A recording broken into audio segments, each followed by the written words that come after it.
শাইখুল হাদিস আল্লামা মুফতি জসিমউদ্দিন রহমানী। আল্লাহু আকবার। শাইখুল হাদিস আল্লামা মুফতি জসিমউদ্দিন রহমানী। আল্লাহু আকবার। আল্লাহু আকবার। আল্লাহু আকবার। আল্লাহু আকবার।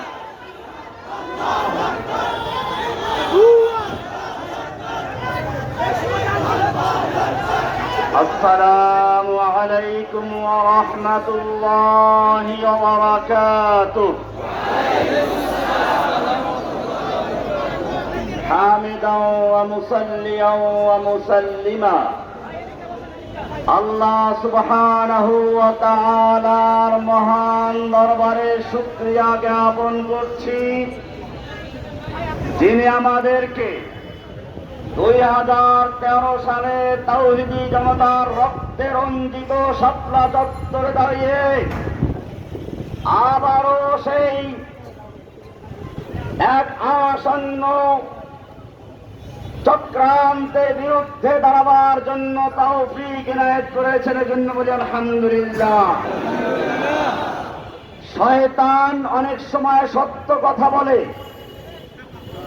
হাসিনা বলেছিল তার কাছে পশ্চিমারা পার্বত্য অঞ্চল অথবা সেন্ট মার্টিন দাবি করেছে।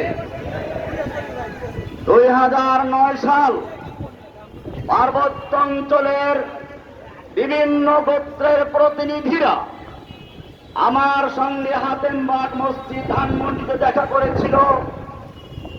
তারা বলেছিল বাংলাদেশের জন্য একটি টার্নিং পয়েন্ট, পাহাড়ি অঞ্চলের লোকেরা মুসলিম হবে না খ্রিস্টান হবে সেই দিনক্ষণ চলছে। এই মুহূর্তে আমরা আপনার কাছে এসেছি, আপনি যদি আমাদের জন্য ব্যবস্থা করেন, আমরা পার্বত্য অঞ্চল পুরোটা ইসলাম গ্রহণ করতে চাই, খ্রিস্টান হতে চাই না। আপনারা জানেন আমি তখন তাদেরকে আশ্বস্ত করেছিলাম, প্রথমে তোমাদের সন্তানদেরকে ঢাকা পাঠিয়ে দাও, আমি তাদেরকে শিক্ষিত করে তোমাদের পাহাড়ি অঞ্চলে ছড়িয়ে দিব এবং তাদের মাধ্যমে আমরা তোমাদের স্কুল কলেজ মাদ্রাসা করে দিব, যাতে গোটা পার্বত্য অঞ্চল ইসলামের ছায়া করে চলে আসে।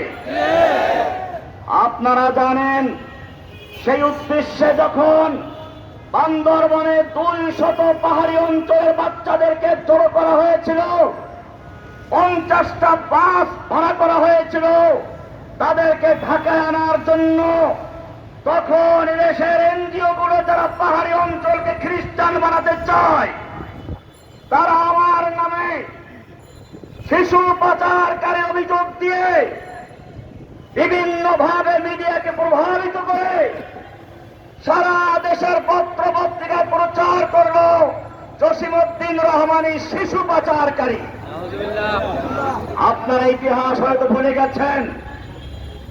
এরপরে সেই ছেলেদেরকে আটকানো হলো, যারা আমার সেখানে প্রতিনিধিত্ব করছিল তাদেরকে গ্রেফতার করা হলো, মামলা দেওয়া হলো। আমি সেদিন উত্তরবঙ্গে একটা মাহফিলে ছিলাম, রাত্রে এত কিছু জানি নাই। সকালবেলা যখন মোবাইল ফোনটা খুললাম, অনেকগুলো মিস কল ঢুকতে থাকলো। এক পর্যায়ে একটা সরাসরি কল আসলো, কে বলছেন? আমি বান্দরবনের এসপি বলছি, আপনাকে রাতভর খুঁজেছি, আপনি কোথায় ছিলেন, আপনি কে, আপনার কি পরিচয়? আমি বললাম আমি জামিয়া রহমানিয়া মাদ্রাসার মুহাদ্দিস, ধানমন্ডি হাতেমবাগ মসজিদের খতিব। তিনি বললেন আচ্ছা তাহলে কেন এটা হচ্ছে, আপনি কি জানেন আজকে পত্রিকা কি হচ্ছে? আমি বলি কি হচ্ছে? সব পত্রিকা কিনেন দেখেন। আমি প্রথমে প্রথম আলো পত্রিকাটা পেলাম, দেখলাম শিরোনাম করা হয়েছে মুফতি জসিমউদ্দিন রহমানী শিশু পাচারকারী। কারা এটা করেছিল? এরপরে সেই পত্রিকার কাটিং বিভিন্ন মসজিদে বিতরণ করা হয়েছিল। কেন কারা করেছিল?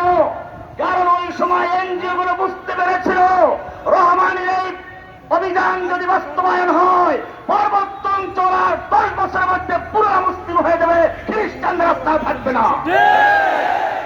সেই সময় আমাকে গ্রেফতার করানো হলো। আচ্ছা আচ্ছা এরপরে গোটা অঞ্চলকে খ্রিস্টান বানানো হলো।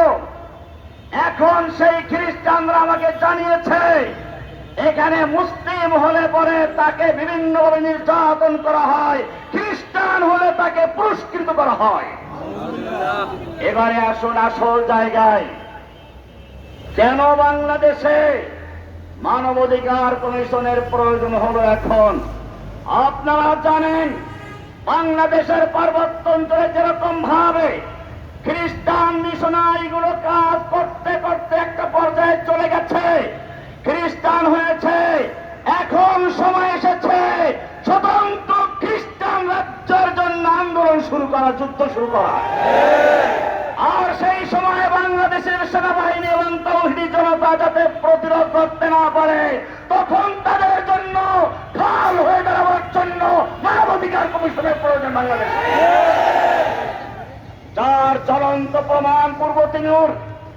আপনারা জানেন পূর্ব তিমুর কয়েকটা ইন্দোনেশিয়ার কয়েকটা দ্বীপ অঞ্চল নিয়ে একটা অঞ্চল, সেখানে একইভাবে প্রথমে এনজিওদের মাধ্যমে খ্রিস্টান বানানো হয়েছে মুসলিমদেরকে। এরপরে যখন সেখানে খ্রিস্টান রাজ্য বানাবার জন্য আন্দোলন শুরু হলো, এই জাতিসংঘের মানবাধিকার কমিশন গিয়ে তাদের সাহায্য করেছে, সমর্থন করেছে এবং মুসলিম দেশের ভিতরে একটি বিস্ফোরণ তৈরি করে দিয়েছে। এরপরে সুদানে তাই হয়েছে, যখন দক্ষিণ সুদানের একটা অঞ্চলে খ্রিস্টানদের মিশনারি কাজ করে খ্রিস্টান বানালো, এরপরে সেখানে মুসলিমদের বিরুদ্ধে স্বাধীন রাষ্ট্র ঘোষণা করার জন্য আন্দোলন শুরু হলো, সেখানে গিয়েও জাতিসংঘ ছায়া হয়ে দাঁড়ালো। এবং শুধু দাঁড়িয়েছে তা নয়, তৎকালীন জাতিসংঘের মহাসচিব মুসলিম নামধারী মুসলিমদের কলঙ্ক কোফি আনান সেই স্বাধীনতার পতাকা উড্ডীন করেছিল। ঠিক তেমনি ভাবে এই বাংলাদেশের কি পার্বত্য অঞ্চল, আরাকানের রাখাইন অঞ্চল এবং ইন্ডিয়ার কিছু অঞ্চল নিয়ে খ্রিস্টান রাজ্য বানাবার জন্য অনেক আগে পাকাপোক্ত পরিকল্পনা করা হয়েছিল।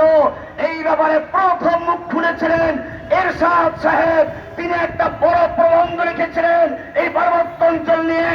তারপরে তাকেও কি ভাগ্যবরণ করতে হয়েছে আপনারা জানেন। সুতরাং মনে রাখতে হবে, শুধুমাত্র স্লোগান দিয়ে নয়, যদি প্রয়োজন হয় অন্য অখণ্ডতা রক্ষা করার জন্য বুকের তাজা রক্ত ঢেলে দিয়ে মাঠে নামতে হবে ইনশাআল্লাহ। अब हमारा एक ही काम इंतकाम इंतकाम। जोर से बोलो, अब हमारा एक ही काम इंतकाम इंतकाम। कदम बढ़ाओ शोर हमारे, हम तुम्हारे साथ हैं। कदम बढ़ाओ शेर हमारे, साथ है हम तुम्हारे साथ हैं। आपके एक इशारे पर हम मरने को तैयार हैं। इंशाअल्लाह। आखिर दावाना अल्हम्दुलिल्लाह रब्बिल आलमीन।